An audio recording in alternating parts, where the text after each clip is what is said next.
was that? Don't forget, not a sound.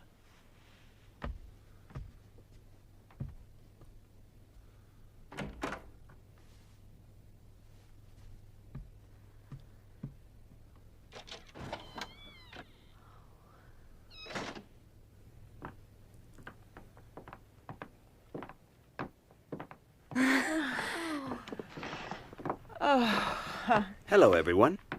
Hello. Well done. We can't hear a thing from downstairs. Nothing. You do realize, Corpus, it's not easy to sit still for so many hours at a time. Oh, I think it's all right for you to talk, as long as you remember to keep your voices down. It would certainly make the time go by faster, wouldn't it, Anne? Well, I hope you understood what Meep just said, Anne. You should use your sister as an example. Well, I think it's about time we made this place a little more livable. Anne? Is everything all right? Mm-hmm.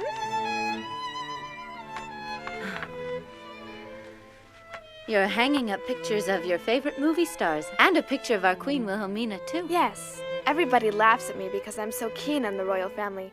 But I don't care. I just hope that this war is over very soon and that our beloved queen and her entire family come back from their exile in London safe and sound. Oh, Otto, how long do you think we'll have to stay here?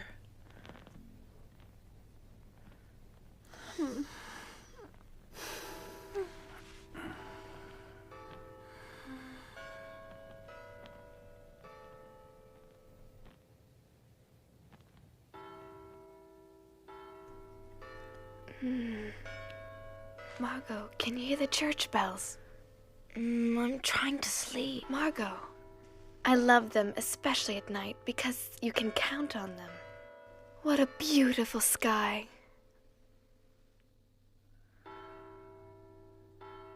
Be careful that no one sees you.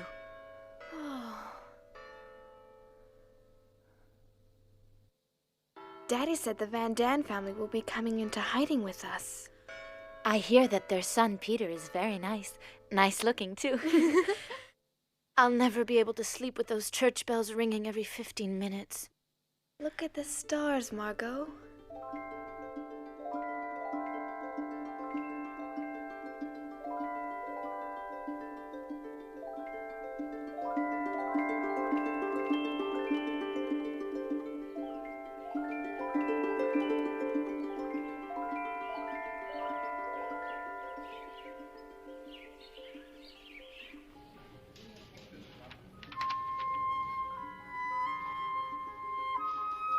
Dear Kitty, I can't tell you how oppressive it is never to be able to go outdoors. Also, I'm very afraid we'll be discovered and shot. That is not exactly a pleasant prospect. We have to whisper and tread lightly during the day. Otherwise, the people in the warehouse, which is just below, might hear us.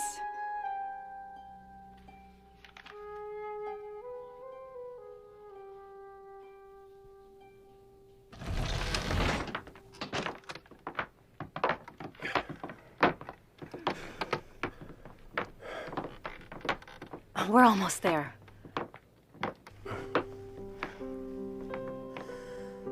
Welcome to our home in hiding. Hello, Mrs. Frank. Hello, Otto. Hello. Thank you so much for taking us in. You know my wife, Edith, of course. This is our eldest daughter, Margot, and Anne, who's now 13 years old. And I would like you to meet Petronella, my wife. And this is Peter, our only son. And you'll never guess who's inside here. His cat, Mushi. He wouldn't leave him behind, and he has become part of the family. But you mean you brought a cat with you? Didn't anyone tell you that we don't want any cats? He won't be a burden to you at all. Peter will take care of him. The problem is he has to be fed. He's gonna dirty things, and he could give us all away. I know how you feel, Anne, but Mushi will become your friend too, perhaps. But for now, why don't you welcome the Van Daans? Hello. Peter, the Van Daan's son, is just 16. A kind of soft, shy, gawky boy. Can't expect much from his company.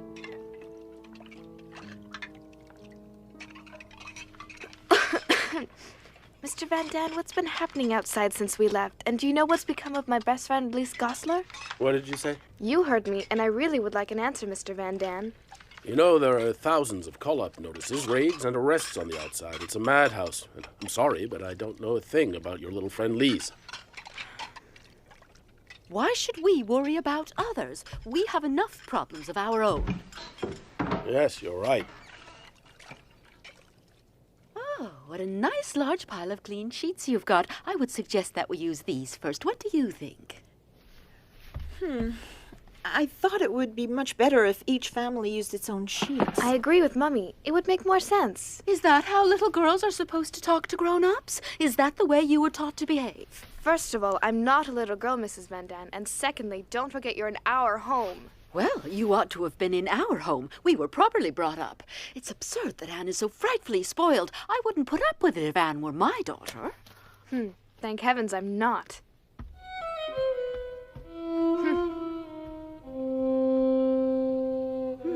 Let me see. We do use my lovely table service every day. Do you think that makes more sense?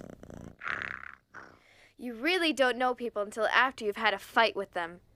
Anyway, at least she's a good cook. Hello, girls. Your mother and I wanted to talk to you for a minute.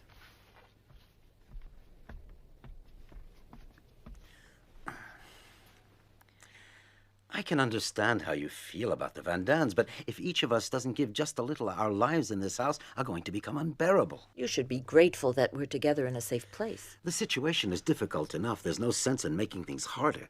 But when she insults me, I can't just say nothing at all. Try to ignore what she says. I have no problem at all with the Van Daans. Try to be more like your sister. She doesn't look for trouble. She avoids it. Respect your elders. Anne, dear, please, I want you to show some self-control, that's all.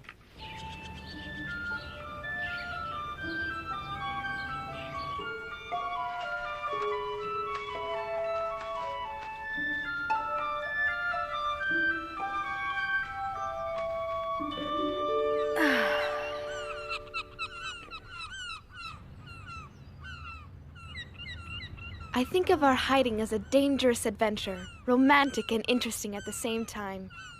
I can't grumble all day long. I've been given a lot. A happy nature, cheerfulness, and strength. Every day I feel that I'm developing inwardly. I see how beautiful nature is. Why then should I be in despair? There you are. You're always so kind and helpful, but Go on, take it. Thank you. Oh, you needn't thank me. It's only natural. I'll deliver the potatoes to your office later as usual. Thank you. I have fewer and fewer ration tickets and things are more and more expensive. What's important is to keep your spirits up and never lose heart, right? One of these days, this damn war will end. Let's hope so. Dah. Goodbye. Goodbye.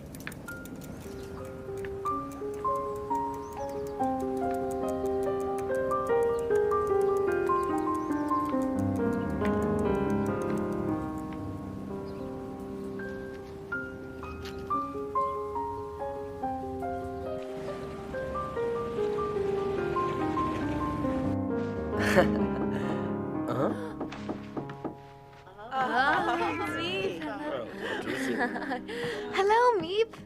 Hello, everyone. How are you? Oh, we're Did you have a pleasant day? Don't worry about us. Peter, help me, please. Oh, it's heavy. I found almost everything you asked me for, but it wasn't easy. I have a few surprises for you as well. This is Oh, thank you, me tobacco. Thank you so much. What else? And here's your movie magazine with all your favorite film Great, stars. thank you. I thought you might like this autumn leaf as a present.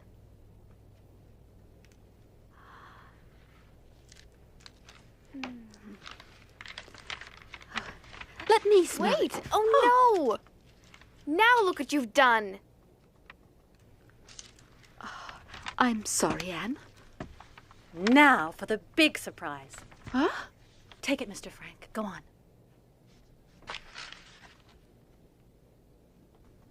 I wonder what it is.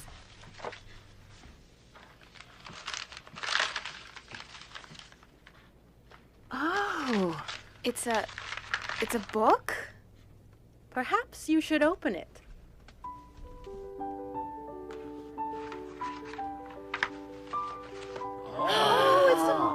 Oh, Meep, it's a little radio. How wonderful. Now we can listen to the BBC and Radio Orange for news of the free world instead of Nazi propaganda newspapers.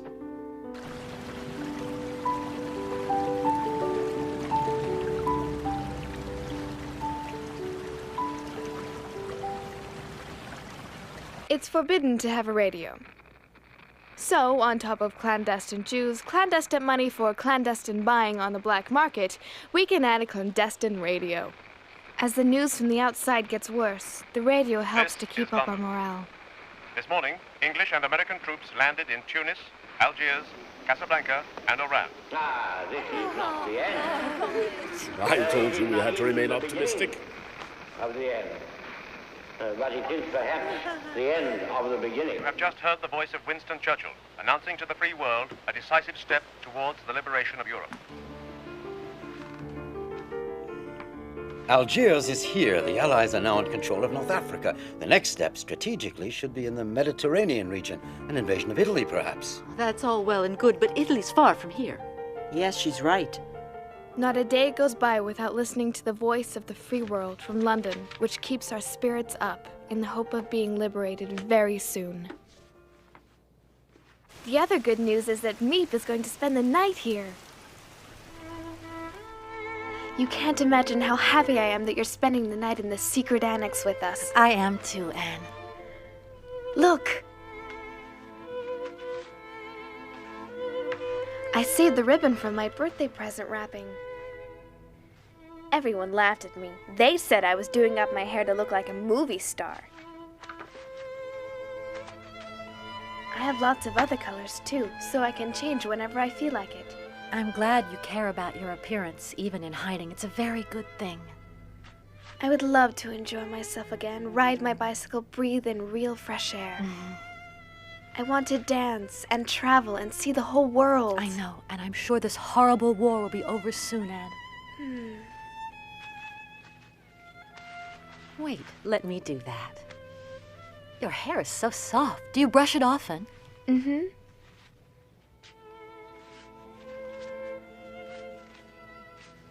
There. Please, I really want to know, have my friends and their families gone into hiding too? I don't know, and it's too dangerous to ask around. What's happening outside? Well, the Nazis round up Jews both day and night. They're arrested in their houses and on the street as well.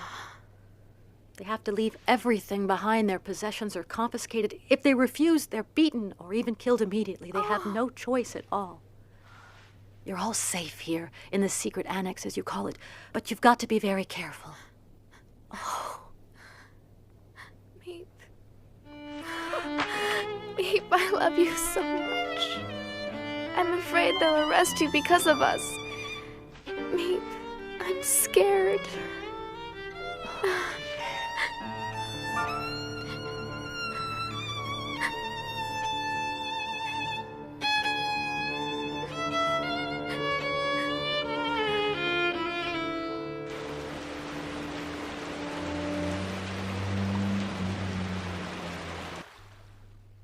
Mr. Frank, you saved my life. Thank you.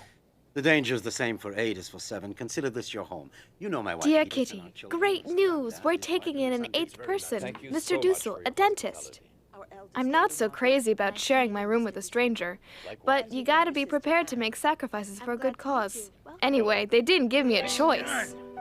Every morning he does what he calls exercise.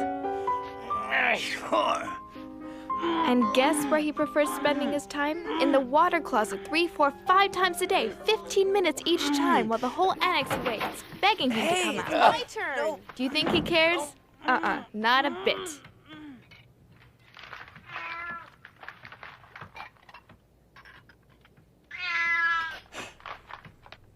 What? A cat? But I'm allergic to cats. Get that animal away from me quickly. Peter, I think you had better take Mushy upstairs right away. I'm asking you to get rid of that cat immediately. Throw him out, you hear? I don't want to see him again. Is that clear? Do you understand? Peter, you heard. What are you waiting for? Go and get rid of Mushi, I said. He's making Mr. Dussel ill. Go on. Go on now. Get that cat out of here. No, Peter, stay here. Don't listen to him. Mr. Dussel, I would like to tell you something once and for all. You've only just arrived here and you've imposed your schedule on all of us, as well as your ridiculously annoying habits. Mushi's not only a good pet, but he eats mice, which is a big help. How dare a pretentious little 13-year-old girl try to teach me a lesson? That's enough. I can't bear another minute of this. And I, Mr. Dussel, I cannot bear using the desk where I do my writing, under the pretext of needing it to work on your silly so-called thesis. Get out of my sight right now. Out! And not another word. This time you've gone too far. Apologize immediately to Dr. Dussel. And don't let it happen again. Dr. Dussel, please forgive me. I got carried away.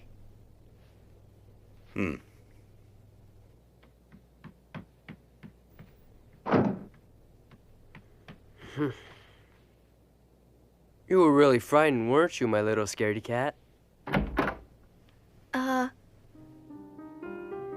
Look who's here, Mushi. It's Anne. She was brave enough to stand up to Mr. Dussel. You should thank her. Let her give you a cuddle. Peter, would it be all right with you if I stayed here for a while, in your room? Why, sure, come in. Thanks for what you did just now. I'd have never dared. Oh, it was nothing. Just because they're adults, they think they can do anything they want. You know, Anne, I really admire you. You do? Yes, you know what you want, and you're not a coward. Oh, well, who would ever be afraid of a nasty doctor? Your cat was scared, wasn't she? She?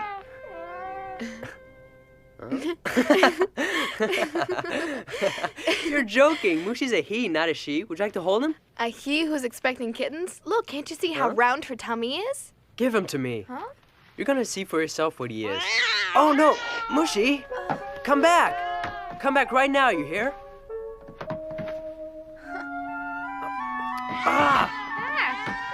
You'll never get him out from under there. I'm not going to hurt you.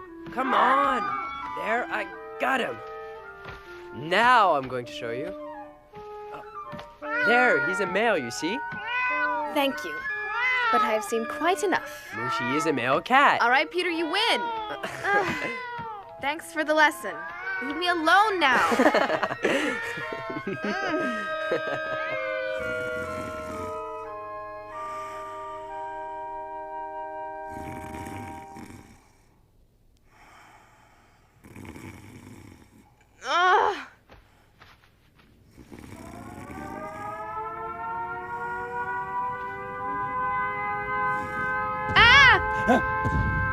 What's going on?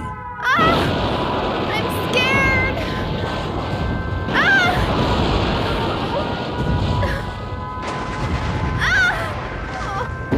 Anne, I'm here now.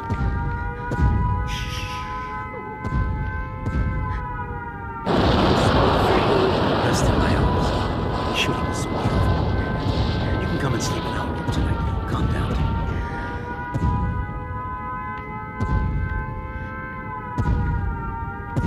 How can anyone ever get used to anti-aircraft noise? It'll be all right now.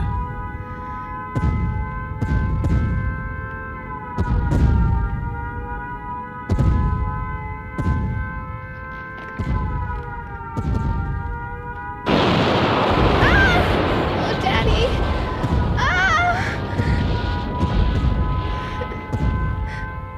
I'm sorry. I'm frightened. Oh, protect me. Daddy, please. Sleep now. Yes. I'm not afraid. No, I'm not afraid. She's asleep now. Put her down.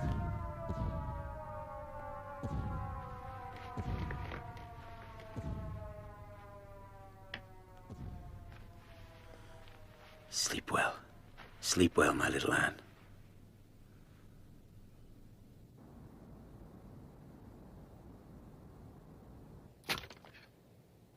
Dear Kitty, tonight is the first night of Hanukkah, the festival of light, of hope.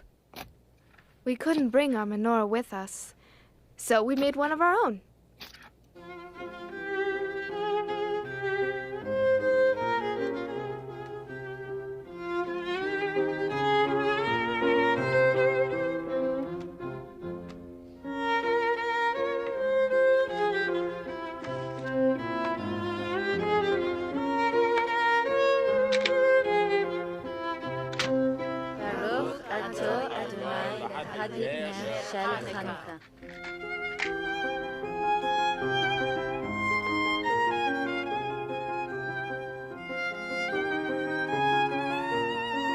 Oh, but what are you doing, Mr. Frank? You're supposed to let it burn. Yes, you're right, but given the present circumstances, I think we had better economize on candles. They may come in very handy one day. May we all be blessed with good health until the end of this terrible war and our rapid liberation. Amen.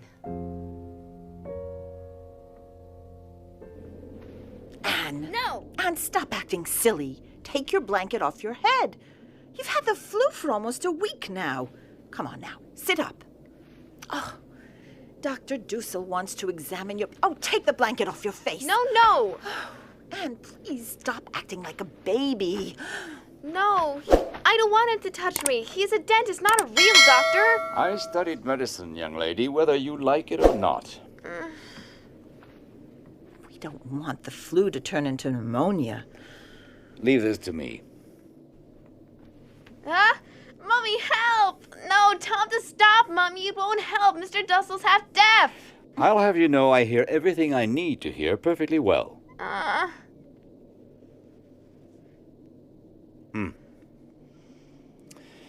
She'll be all right.